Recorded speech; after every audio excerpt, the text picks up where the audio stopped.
No empecé a coleccionar estas historias porque las buscara. Empecé porque una noche, conduciendo solo por un barrio que conozco de memoria, miré el retrovisor en un semáforo y vi a alguien de pie frente a una tienda cerrada, mirándome, con mi propia cara. Y cuando frené y me giré, la acera estaba vacía. Tardé meses en contárselo a alguien. Cuando lo hice, la persona que me escuchaba dejó de masticar a mitad del bocado, me miró y dijo: a mí me pasó lo mismo. Hace 2 años. No se lo había dicho a nadie. Esa fue la primera historia. Después vino la segunda. Luego la tercera. Llegaron solas, sin que yo las pidiera, como si algo las estuviera empujando hacia mí. Lo que tienes aquí son 13 testimonios recogidos durante 5 años. Vienen de personas distintas, en ciudades distintas, en circunstancias distintas. Ninguno de ellos se conoce. Ninguno sabía que otros habían vivido algo parecido. Los he organizado en orden cronológico por fecha del testimonio, no por fecha del suceso. He cambiado los nombres. He mantenido cada detalle tal como me fue dado, porque los detalles son lo único que separa una historia verdadera de una inventada. Hay 3 cosas que se repiten en todos ellos, y que no fui yo quien conectó, lo hicieron solos, al leer los archivos uno detrás del otro. No voy a decirte cuáles son. Las verás tú, y cuando las veas, algo en tu interior va a reconocerlas antes de que tu mente las procese. Eso también forma parte de esto. Lo único que te pido, cuando termines de leer, espera al menos 3 minutos antes de mirar cualquier espejo. Solo por respeto a lo que estas personas vivieron. O por lo que todavía podría estar ahí esperando el momento adecuado. Llevo 11 años conduciendo por el mismo barrio comercial de regreso a casa. Conozco cada farola, cada grieta del asfalto, cada tienda con su horario y sus luces de escaparate. Es un trayecto de 23 minutos que hago en piloto automático. Eso es lo que me hace pensar que lo que vi era real. No estaba cansado, no estaba distraído, no tenía ningún motivo para inventar nada. Era miércoles de noviembre. Las 11:15 de la noche. Semáforo en rojo frente a la ferretería Ortega, que ya llevaba 2 horas cerrada. Por inercia, como hacemos todos, como hemos hecho siempre sin preguntarnos por qué, miré el retrovisor. Detrás de mi coche, 5 metros de asfalto mojado.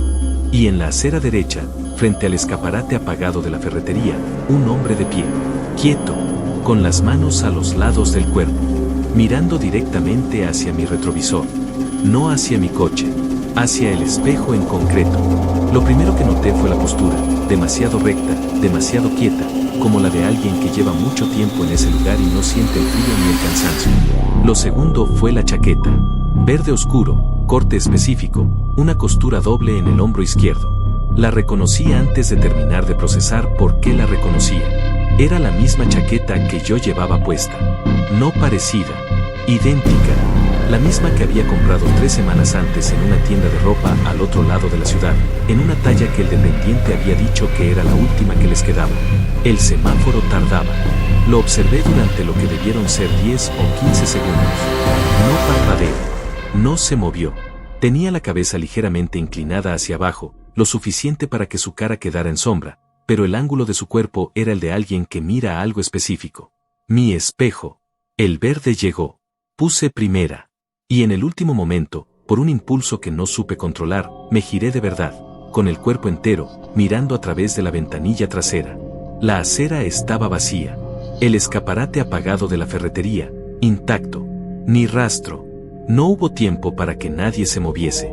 No hay portal en esa fachada, no hay callejón lateral, no hay nada que explique cómo alguien podría desaparecer en el segundo que tardé en girarme. Sigo sin tener explicación. Esa noche, cuando colgué la chaqueta en el perchero, olí el cuello. Olía diferente. No a mí. A algo cerrado, a un espacio que lleva mucho tiempo sin abrirse. Como el interior de un armario que nadie usa. No he vuelto a usar esa chaqueta. Sigue colgada en el perchero. No sé por qué no me he deshecho de ella. Supongo que hay una parte de mí que tiene miedo de lo que pasaría si lo hiciera. El turno de guardia nocturno en una farmacia urbana tiene un ritmo muy particular. Entre las 2 y las 5 de la mañana, hay una calma que no es tranquilidad, es ausencia. La calle sin coches, el teléfono sin llamadas, el zumbido de las neveras de medicamentos como único sonido. En esas horas aprendo más de mí misma de lo que me gustaría. La farmacia tiene 2 cámaras de seguridad. Una interior que cubre el mostrador y los lineales. Otra exterior, orientada hacia la calle a través del cristal del escaparate, que capta la acera y los 2 primeros carriles de la calzada. Por protocolo, cada mañana antes de que llegue el turno de día, reviso los fragmentos de la noche. El jueves, 9 de marzo, a las 2:42 de la madrugada, la cámara exterior registró un coche aparcado frente a la farmacia. Motor encendido, se veía el vapor del escape, luces apagadas. Estuvo en la misma posición durante 19 minutos exactos. Nadie bajó. Nadie tocó el timbre de guardia nocturna. Lo habría pasado por alto si no fuera porque amplié el fotograma para comprobar si había alguna matrícula visible, por si se trataba de alguien que necesitaba medicación urgente y se había quedado dormido esperando. Y lo que vi en la imagen ampliada me hizo ver ese fragmento 7 veces más. A través del parabrisas, en el espejo retrovisor interior del coche, se veía el perfil de alguien al volante. Normal. Pero también se veía, en ese mismo espejo, el reflejo del asiento trasero. Y en el asiento trasero había una segunda figura. No había entrado nadie. El coche llevaba 19 minutos ahí, y las puertas no se habían abierto en ningún momento. Las 2 figuras estaban completamente inmóviles durante los primeros 14 minutos. En el minuto 15, la figura del asiento trasero inclinó la cabeza hacia el espejo retrovisor interior. Solo la cabeza. Despacio, como alguien que se inclina para ver mejor algo que le interesa. Lo que me perturbó, cuando amplié más la imagen, es que las 2 figuras tenían exactamente la misma silueta. No similar, idéntica. La misma anchura de hombros, la misma forma de cabeza, el mismo corte de pelo. Como una persona y su duplicado exacto, uno al volante y el otro esperando detrás. En el minuto 19, el coche arrancó y se fue sin encender las luces. Guardé el fragmento en mi teléfono y también en el servidor de copias de seguridad de la farmacia. Al día siguiente, cuando intenté acceder al archivo del servidor, no existía. El técnico informático me dijo que esa noche había habido un fallo de grabación, que entre las 2 y las 4 no había registro de nada. El archivo de mi teléfono duró una semana más. Luego amaneció corrupto. Irrecuperable. Llevo desde entonces buscando ese coche en la calle cuando hago los turnos de madrugada. No sé exactamente qué haría si lo encontrara. Mi hijo Tomás tiene 8 años. Es de los niños que observan antes de hablar, que no inventan y que cuando dicen algo lo han pensado primero. No exagera. No fábula para llamar la atención. En 7 años de escuela solo he recibido buenas notas de comportamiento, y los profesores siempre dicen lo mismo, que Tomás es un niño inusualmente literal, que dice exactamente lo que ve. Eso hace que lo que me dijo esa noche sea lo que más me ha costado procesar en mi vida adulta. Volvíamos de cenar en casa de mis padres. Jueves de octubre, 9:30 de la noche. Tomás iba en el asiento trasero con el cinturón puesto y la cara pegada a la ventanilla derecha, mirando los escaparates cerrados como hacía siempre. Era su juego favorito, inventar qué pasaba dentro de las tiendas cuando nadie las veía. En el semáforo largo de la avenida del parque, sin levantar la voz, sin urgencia, sin ningún tono especial, dijo: «Mamá, el señor del espejo te está mirando». Miré el retrovisor. El asiento trasero estaba vacío excepto por Tomás. Detrás del coche, la avenida desierta. Ningún señor en ningún lugar. ¿Qué señor, Tomás? El que está en el espejo. Detrás de ti. En el espejo solo estoy yo. Un silencio. Y luego, con la misma voz tranquila con la que podría decirme que quiere merendar: «Sí, pero no es igual que tú. Su cara está cambiando». Me giré hacia él. Tenía los ojos fijos en el retrovisor, no en mí. La expresión de quien observa algo con atención, no de quien tiene miedo. Completamente tranquilo. ¿Cómo que cambiando? Como cuando una vela se derrite. La misma forma, pero yéndose, poco a poco. El semáforo se puso verde y aceleré. Conduje los 14 kilómetros que quedaban sin música, sin hablar, con las manos apretadas en el volante y sin mirar el retrovisor una sola vez. Cuando aparqué, Tomás se desabrochó el cinturón y dijo, ya con la voz de un niño que piensa en otra cosa: «Ya se fue». Esa noche, mientras lo acostaba, le pregunté si recordaba a que había dicho que se parecía la cara que cambiaba. Cerró los ojos un momento, como quien busca una imagen interior. Luego dijo: «A la tuya, pero desde dentro hacia afuera, como si algo la estuviera empujando». No le pregunté más. Hay cosas que los niños describen con una precisión que los adultos prefieren no entender del todo. Esa noche dormí con la luz encendida. Tomás durmió perfectamente. Lo que más me pesa no es la imagen que describió. Es que, cuando me giré para mirarlo mientras me lo contaba, vi que sus ojos no estaban asustados en absoluto. Estaban curiosos. Como si lo que veía en el espejo fuera interesante, no amenazante. Como si lo reconociera. Gerardo tiene el tipo de voz de los hombres que han vivido mucho en silencio. Habla despacio, elige las palabras, no añade lo que no es necesario. Cuando me contactó, su mensaje inicial tenía una sola línea. Creo que tengo algo que pertenece a tu colección. No me preguntó si me interesaba. Sabía que sí. 12 años en el mismo almacén de distribución. Mismo turno, misma entrada, misma salida, misma carretera de servicio que atraviesa el polígono industrial del norte. Un hombre de hábitos tan fijos que podría reconstruir cualquier noche de los últimos 10 años con exactitud de minuto. Lo primero que noté fue el espejo retrovisor. Lo ajusto siempre al entrar al coche. Es lo primero que hago antes de arrancar. Esa noche lo había ajustado igual que siempre. Pero cuando salí del turno y arranqué, estaba desalineado. No mucho. Solo unos grados. Pero girado hacia adentro, hacia el asiento trasero. Como si alguien lo hubiera movido para verse a sí mismo desde atrás mientras yo estaba en el almacén. Lo reajustó. Arrancó. Recorrió los primeros 2 kilómetros sin novedad. En el cruce de la calle del polígono con la rotonda de salida, miró el retrovisor para calcular si podía incorporarse a la rotonda. Vi mi cara, pero no en el sitio correcto. La vi en el asiento trasero. Como si yo estuviera sentado atrás, mirándome conducir desde detrás. Y lo que me congeló no fue ver mi propia cara en el lugar equivocado. Fue la expresión. No era la mía. Era demasiado tranquila. Era la expresión de alguien que ya sabe cómo termina algo y no le importa. Frenó. Se giró. El asiento trasero estaba vacío. Volvió a mirar el retrovisor. La imagen seguía ahí. Su cara, en el asiento trasero, con esa expresión de calma absoluta que no reconocía como propia. Estuve 2 minutos con el coche parado en mitad de la carretera de servicio, mirando alternativamente el asiento trasero vacío y el retrovisor donde yo seguía sentado ahí detrás. Hasta que la imagen del retrovisor lentamente, muy lentamente, inclinó la cabeza hacia un lado, como diciendo que no. Dejé el coche con las luces de emergencia. Llamé a un taxi desde la garita del polígono. No volvía por el coche hasta 3 días después, en plena luz del mediodía, con mi cuñado al volante. Cuando recogió el coche, el espejo retrovisor estaba de nuevo girado hacia el asiento trasero. Nadie había entrado durante esos 3 días. El polígono tiene cámaras y el vigilante confirmó que el coche no había sido tocado. Gerardo pidió el cambio de turno esa misma semana. Ahora trabaja de 8 a 4. No conduce de noche. Me dijo que no es miedo lo que siente al pensar en hacerlo.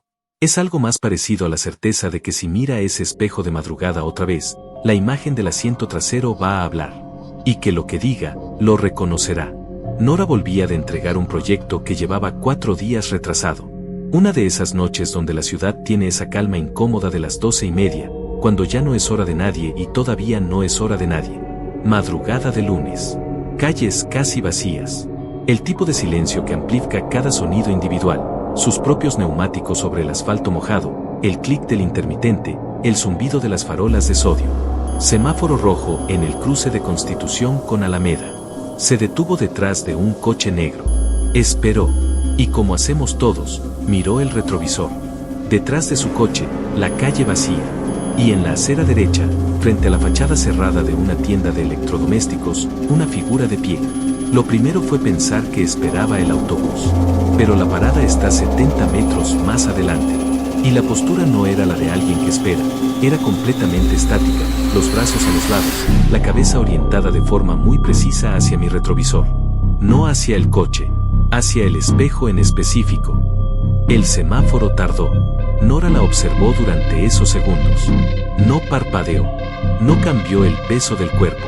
Cuando el verde llegó y arrancó, había recorrido unos 100 metros cuando algo la impulsó a mirar de nuevo por el retrovisor. La figura estaba 100 metros más adelante, en la siguiente acera.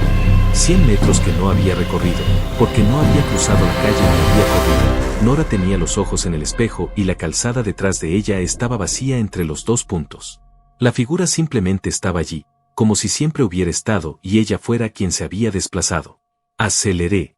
Pasé junto a ella. Y en el momento en que la tuve al lado de la ventanilla, giré la cara para verla. Era su cara.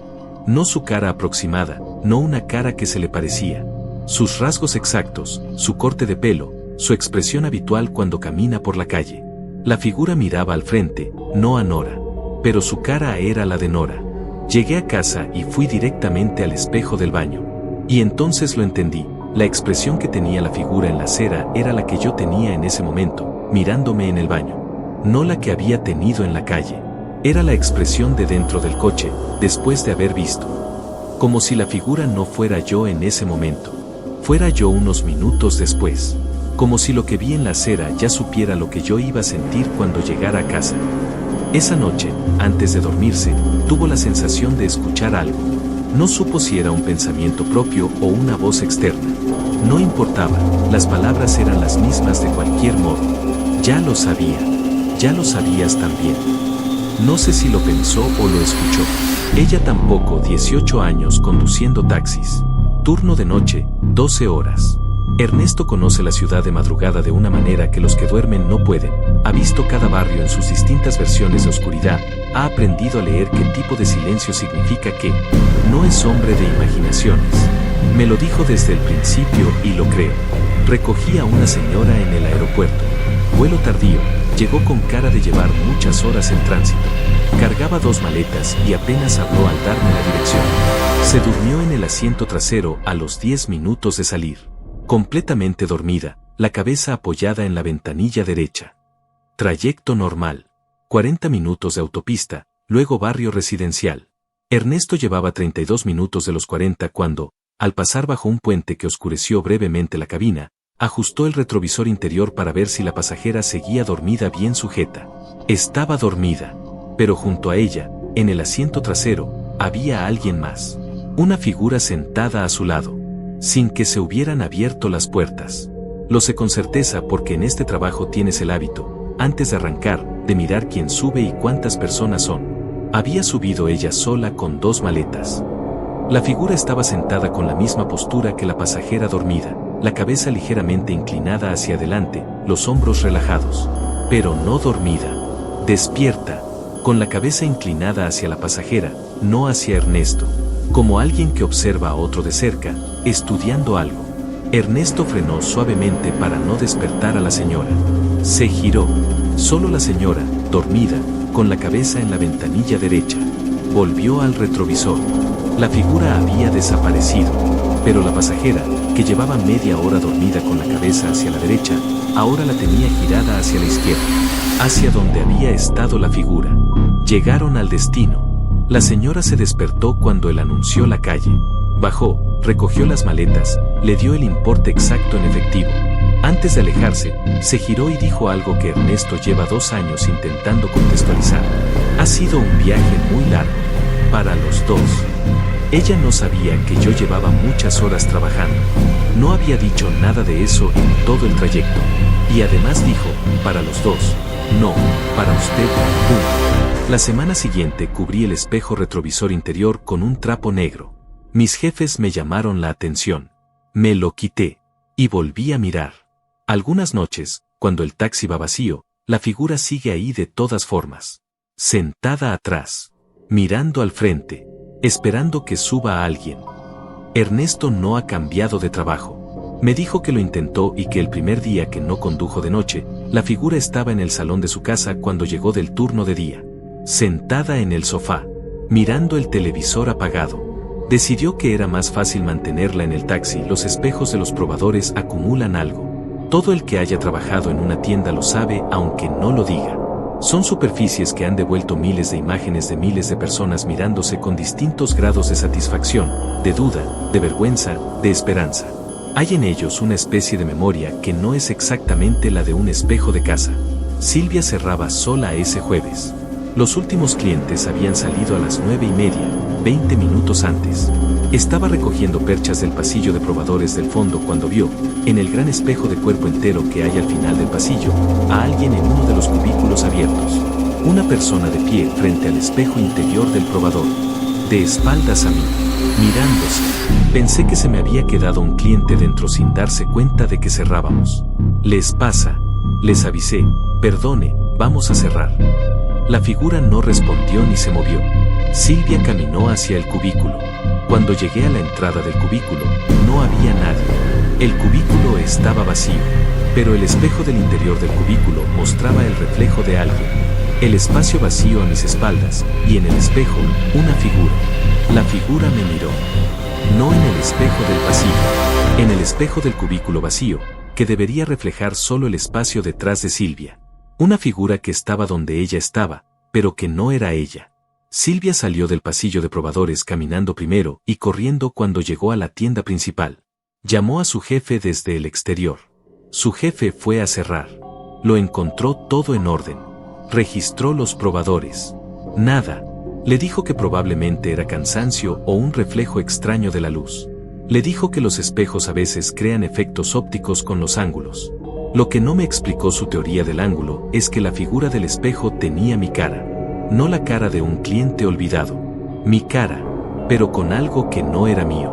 Una expresión que yo nunca he tenido delante de un espejo, y que sin embargo reconocí. Era la expresión de alguien que me ha estado mirando durante mucho tiempo y por fin, finalmente, he llegado a un sitio donde puede devolverme la mirada. Lleva 5 meses trabajando de cara a la caja, de espaldas a los probadores. Cuando le pregunté si había alguna frase, cualquier cosa que recordara de esa noche, pensó un momento largo. Una cosa. Cuando salí corriendo, ya en la calle, sin saber de dónde venía, tuve la certeza de saber algo. Como si alguien me lo hubiera dicho, aunque no escuché ninguna voz. Ya lo sabía. Ya lo sabías también. Silvia no sabe qué es lo que ya sabía. Yo tampoco. Pero cuando me lo dijo, lo reconocí de inmediato. Andrés tenía una costumbre extraña, fotografiar el retrovisor mientras conducía. No el paisaje, no la ciudad. El retrovisor. Le fascinaba la idea de la imagen dentro de la imagen, ese rectángulo pequeño que capturaba el mundo que quedaba atrás mientras él avanzaba. Era su proyecto de fin de carrera, un ensayo fotográfico sobre la memoria y el movimiento. Llevaba 2 años con cientos de fotos. Nunca había visto nada raro en ninguna. La noche del 3 de marzo hizo una foto en la autopista de circunvalación. Apoyó el teléfono en el volante en un tramo recto y vacío, disparó, siguió conduciendo. No la revisó hasta llegar al apartamento. La foto mostraba el retrovisor. La autopista borrosa por la velocidad. Los árboles del arcén como rayas de luz. Y en el asiento trasero, visible en el espejo interior, una figura con su misma silueta. Sentada, con la cabeza girada hacia la ventanilla derecha. Andrés revisó el historial de su noche. Había recogido a un amigo a las 7 y lo había dejado a las 10. Había estado solo desde las 10. La foto era de la 1:30. Amplié la imagen. La cara de la figura estaba en sombra en el espejo, borrosa, pero tenía la forma de mi cara. Mi pelo. Mis hombros. Solo el ángulo de la cabeza era diferente, demasiado girado, más de 90 grados, más de lo que un cuello gira con naturalidad. Como si mirara algo que está directamente detrás de él, no a un lado. Mandó la foto a 3 contactos. 2 respondieron que eran pareidolia, que el cerebro construye caras y formas donde no las hay, que era un efecto de la compresión de la imagen. El tercero no respondió hasta el día siguiente, a las 7 de la mañana, con un solo mensaje: ¿cuándo empezaste a tener copiloto nocturno? Ese amigo nunca quiso explicar a qué se refería. Borré la foto del teléfono. Luego pensé que debería haberla guardado. Fui a la papelera. No estaba. No en la papelera de fotos, no en ninguna copia de seguridad, no en la nube, como si nunca hubiera existido. Andrés no ha vuelto a fotografiar el retrovisor. El proyecto de fin de carrera quedó a medias. Su tutor le preguntó por qué había abandonado la serie. Le dijo que había decidido cambiar de tema. La verdad es que una noche, 3 semanas después, montó en el coche y antes de arrancar miró el retrovisor. El asiento trasero estaba vacío, pero el espejo, en la fracción de segundo antes de que el cerebro procese lo que los ojos acaban de ver, le mostró algo que no quiso ver del todo. Arrancó inmediatamente. No lo ha comentado con nadie hasta esta conversación conmigo. Manuel lleva 9 años haciendo rondas nocturnas en el aparcamiento subterráneo del Mercado Central. 3 niveles bajo tierra. 40 plazas por nivel. Entre la 1 y las 6 de la mañana hay a lo sumo 6 o 7 coches en todo el edificio. Mucho eco, mucho silencio, muchas horas para pensar. Lo que me contó Manuel no fue lo que vio. Fue lo que oyó, durante 2 semanas, en el nivel B2. En la columna central del B2 aparcaba desde hacía meses una señora mayor con un Peugeot gris. La señora murió en septiembre. Un infarto en casa, según me dijo su hija cuando vino a recoger el coche 2 semanas después. Esas 2 semanas, el coche siguió en su plaza. Nadie lo movió. Las rondas de Manuel incluían el B2 cada 40 minutos. Durante esas 2 semanas, sin excepción, cada vez que pasaba junto al Peugeot gris escuchaba algo que salía del interior. Un clic, como el sonido específico de ajustar un espejo retrovisor. Ese ruido de plástico y mecanismo cuando mueves el brazo del espejo para cambiarlo de ángulo. Lo reconocí desde la primera noche porque es un sonido que hacemos todos los conductores sin pensar. Solo que nadie debería estar haciéndolo en ese coche. La primera noche lo atribuyó a la dilatación del metal por el frío del subterráneo. La segunda sacó la linterna y miró por el cristal del conductor. El espejo retrovisor estaba en una posición diferente a la que había tenido la noche anterior. Cada noche, cuando pasaba por allí, el espejo había cambiado unos pocos grados. No mucho, pero acumulando. Como si alguien estuviera dentro, noche tras noche, buscando el ángulo exacto para ver algo que todavía no tenía bien enfocado. La última noche, la noche antes de que la hija viniera a recoger el coche, el espejo estaba completamente girado hacia adentro, apuntando al asiento trasero. Yo me asomé por el cristal del conductor y miré. El asiento trasero estaba vacío. Pero en el espejo, en el reflejo del asiento trasero vacío, había alguien sentado. Manuel se apartó y terminó la ronda. No se lo dijo a nadie esa noche ni ninguna otra. Cuando la hija vino a por el coche al día siguiente, él no estaba de turno. Semanas después, por casualidad, encontró a la hija de la señora en la parada del autobús. Le preguntó, con cuidado, si al recoger el coche habían encontrado algo raro. La hija lo miró durante un segundo más de lo normal y dijo, el espejo retrovisor estaba mal puesto. Mi madre lo tenía siempre perfectamente ajustado. Era muy meticulosa con eso. Manuel no le dijo nada más. La hija tampoco. Valeria hace el trayecto de vuelta del hospital a las 5:30 de la mañana cuando termina la guardia de noche.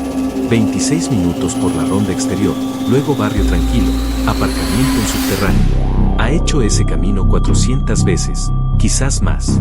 No exagera al decirlo, lleva años con el mismo horario.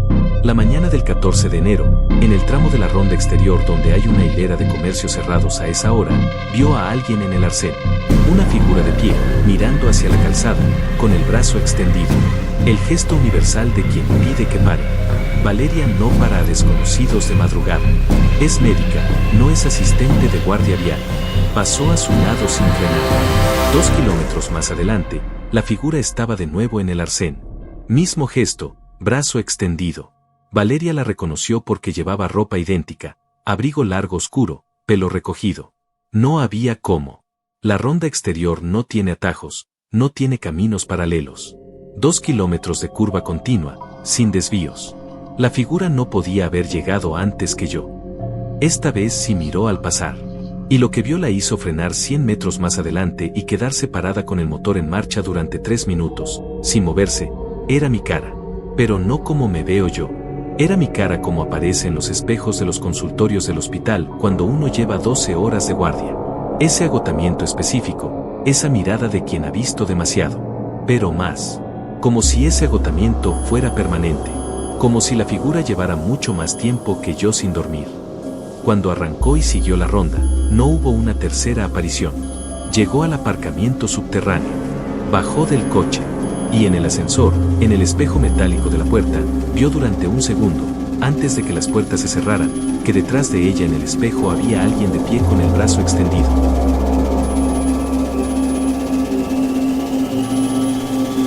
Se giró. El ascensor estaba vacío. Lo que más me perturbó, cuando llegué a casa y me lo analicé desde la frialdad clínica que me da el oficio, es que la figura del arcén no pedía que la recogieran.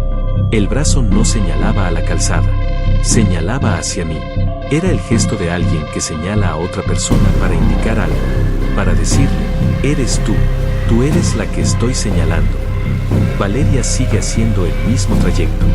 Dice que no tiene alternativa razonable, pero desde esa noche no mira el retrovisor en ese tramo de la ronda exterior. Le pregunté qué pasa cuando no mira el retrovisor, que no sé lo que hay detrás, que eso también da miedo, pero de distinto tipo.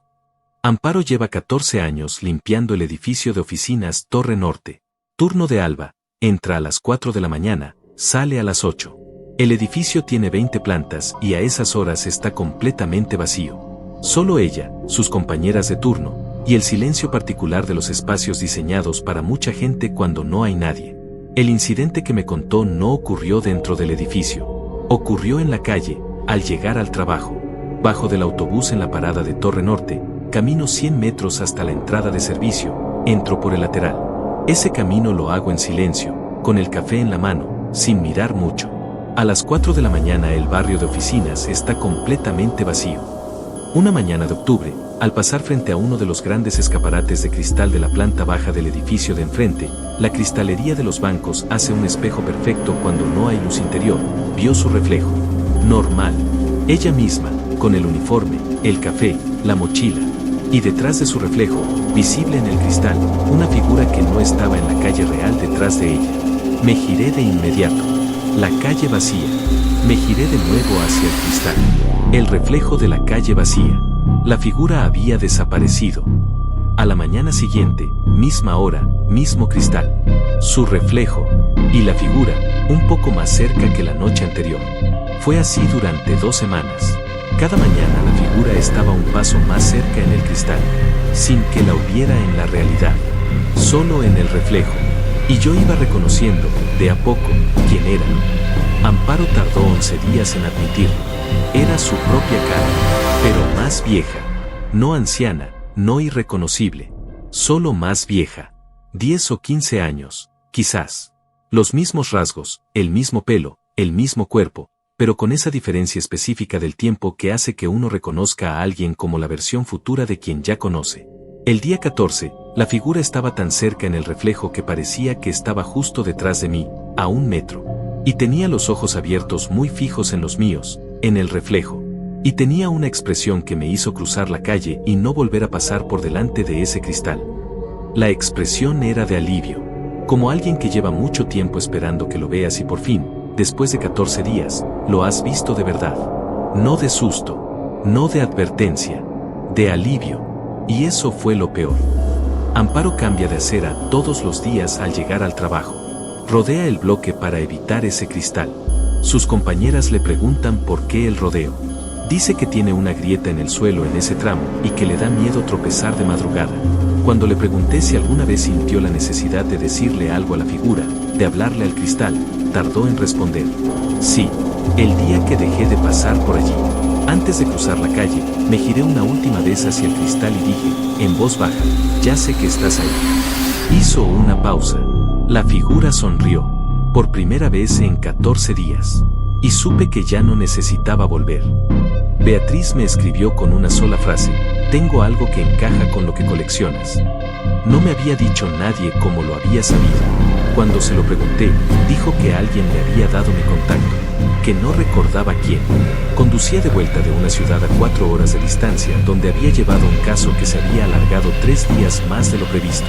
Las 3 de la madrugada. Autopista del Sur, tramo donde la señal del teléfono es pobre. Música clásica, volumen bajo. El teléfono en el soporte del salpicadero, pantalla apagada. El teléfono vibró. Llamada entrante. Número desconocido, pero completo, con prefijo provincial normal. Lo dejó sonar. 7 tonos, silencio. 2 minutos después, otra vez. 7 tonos, silencio. A la tercera llamada, paró en el arcén y lo cogió. Silencio. No el silencio de una línea mala, no la estática de señal débil. El silencio específico de alguien que está al otro lado y no habla. ¿Qué escucha? Dije, diga, 3 veces. Nada. Luego escuché algo muy suave, como desde una habitación alejada. Tardé varios segundos en identificarlo. Era el sonido de mi propio motor. El ruido específico que hace mi coche en ralentí, que yo reconozco porque es un coche que conduzco desde hace 7 años. Como si quien llamaba estuviera fuera del coche, en el arcén, escuchando el motor desde afuera. Beatriz colgó y arrancó. No miró por las ventanillas. No miró el retrovisor. Condujo los 40 kilómetros restantes mirando solo al frente. Por la mañana intentó devolver la llamada. Número no asignado. Llamó a la operadora. Ese número nunca había sido dado de alta en ningún registro. No existía. Lo que me da más vueltas es el sonido del motor. Para escuchar el motor de mi coche desde afuera, tendrías que estar fuera del coche, parada en el arcén a las 3 de la madrugada, en un tramo donde no pasaba nadie, escuchando mi motor y llamándome al mismo tiempo. Le pregunté si había mirado el retrovisor en algún momento mientras estaba parada en el arcén. Hubo una pausa larga. Sí. Otra pausa. No voy a describir lo que vi. No insistí. Hay cosas que se saben sin que las cuenten. Lo que sí me dijo, al final, casi de pasada, cuando llegué a casa esa noche y entré al baño, el espejo estaba empañado. Como si alguien hubiera estado en el baño mientras yo estaba fuera. Y en el vaho, con el dedo, había una sola palabra escrita. Le pregunté qué decía. Ya lo sabía. Ya lo sabías también. Beatriz no sabe si lo escribió ella en algún estado de duermevela que no recuerda. Dice que es posible, que tiene la esperanza de que sea eso. Este último archivo no me lo dio nadie. Lo escribo yo, porque es el único que me quedaba por escribir. Porque llevo 5 años documentando lo que les pasa a los demás frente a un espejo y solo esta semana, revisando todos los archivos juntos por primera vez, he entendido que el patrón me incluye a mí desde el principio. 12 testimonios. 12 personas distintas. 12 ciudades, 12 circunstancias, 12 horas de madrugada. Y en todos ellos, sin excepción, la misma arquitectura invisible. Alguien que mira el espejo y ve su propia cara en el lugar equivocado. Su cara, pero cambiando. Derritiéndose, como dijo Tomás de 8 años con esa precisión brutal de la infancia. La misma forma, pero yéndose. Lo que tardé en ver es que en todos los testimonios hay un segundo elemento. Algo que ninguno de los testigos mencionó como relevante porque lo vieron como parte del contexto, no como parte del suceso. En todos los casos, en algún momento de esa misma noche, cada testigo refiere haber visto o sentido algo que miraba en la misma dirección que ellos. No hacia ellos, en la misma dirección, como si hubiera algo más en el coche, o en la calle, o en la habitación, que también estaba observando lo que el testigo observaba, observándolo a él. Cuando lo vi, empecé a revisar mis propias noches. Los 5 años de trayectos nocturnos para reunirme con estas personas, las horas de conducción de madrugada con el teléfono lleno de notas de voz y el retrovisor ajustado para ver bien detrás. Y lo encontré, no en un solo momento, en todos. En cada trayecto de estos 5 años, si reviso bien la memoria, hay un punto en que miré el retrovisor y tuve la sensación de que lo que estaba detrás no era solo la carretera. Que había algo más que yo decidí no terminar de ver. No porque no pudiera, porque ya lo había procesado como parte normal del paisaje nocturno, como algo que siempre había estado ahí. Lo que cambió esta semana es que la frase llegó a mí, no de ningún testigo nuevo. Simplemente estaba en mi cabeza una mañana al despertar, tan clara como si alguien me la hubiera dicho al oído mientras dormía. Ya lo sabía, ya lo sabías también. Y lo reconocí. No como algo que había escuchado en los testimonios, como algo que ya sabía antes de empezar a recopilarlos, como si toda esta colección no hubiera sido una búsqueda de algo externo, sino una forma muy lenta y muy indirecta de mirar algo que siempre estuvo dentro, en el asiento trasero, en el espejo, con mi cara pero cambiando. La noche que escribí esto conduje por el barrio comercial, por la calle Miraflores, como Rubén. Me detuve en un semáforo rojo. Y miré el retrovisor. Detrás de mi coche, la calle vacía. Y en la acera, frente a la ferretería cerrada, una figura de pie con las manos a los lados del cuerpo, mirando directamente hacia mi espejo. No frené. No me giré. Dejé que el semáforo se pusiera verde y aceleré. En el momento en que pasé junto a la figura, la vi por el rabillo del ojo. Era mi cara, pero ya no estaba cambiando. Ya había terminado de cambiar. Era una cara que no reconocí como mía. Era una cara que reconocí como lo que viene después de mí. Y tenía una expresión que ninguno de los testigos describió porque ninguno llegó hasta este punto. No era alivio, no era amenaza, no era tristeza. Era paciencia. La paciencia de algo que lleva mucho tiempo esperando que llegues al lugar donde puedes verlo del todo. Que lleva años sentado en el asiento trasero, mirando al frente, esperando que el conductor deje de evitar el espejo y mire de verdad. No sé qué es. No sé si es una proyección psicológica de algo que el cerebro guarda y no procesa, una sombra del yo que vive en los reflejos, algo que existe en el espacio entre el momento de mirar y el momento de ver. No tengo respuesta. Solo tengo la pregunta que me dejó esa noche, conduciendo solo, con la figura de mi cara futura recediéndose en el retrovisor mientras aceleraba. La pregunta es esta: si lo que el espejo nos muestra es lo que viene después de nosotros, lo que ya sabe el final mientras nosotros todavía conducimos hacia él, ¿qué pasa en el momento en que llegamos al punto donde la figura ya estaba esperando? ¿Qué pasa cuando por fin nos alcanzamos a nosotros mismos? No he encontrado a nadie que lo sepa. Todavía estas historias son reales. Las personas que las vivieron existen. Algunas siguen conduciendo los mismos trayectos, por los mismos semáforos, mirando el mismo retrovisor. Algunas han cambiado de ruta. Algunas no hablan de ello. Algunas no pueden dejar de hacerlo. Lo que tengo después de 5 años y 3 archivos es esto: el espejo retrovisor no miente. Muestra exactamente lo que hay. El problema es que lo que hay no siempre es lo que creemos que hay. A veces lo que hay somos nosotros desde otro ángulo, desde otro tiempo, desde el otro lado de algo que no hemos cruzado todavía, pero que ya hemos cruzado en el lugar donde vive el reflejo. Esta noche hay alguien conduciendo por el barrio comercial, por la ronda exterior, por la autopista del sur, por el polígono industrial. Hay alguien que va a mirar el retrovisor por inercia, como hacemos todos. Y en la fracción de segundo entre el momento de mirar y el momento de procesar, va a haber algo que el cerebro intentará archivar como sombra, como cansancio, como truco de la luz. No es ninguna de esas cosas. Si frenaste y te giraste y no había nadie. Y sin embargo algo dentro de ti sabe que sí había algo. Escríbeme. Necesito saber si tu cara ya terminó de cambiar. O si todavía está en ello.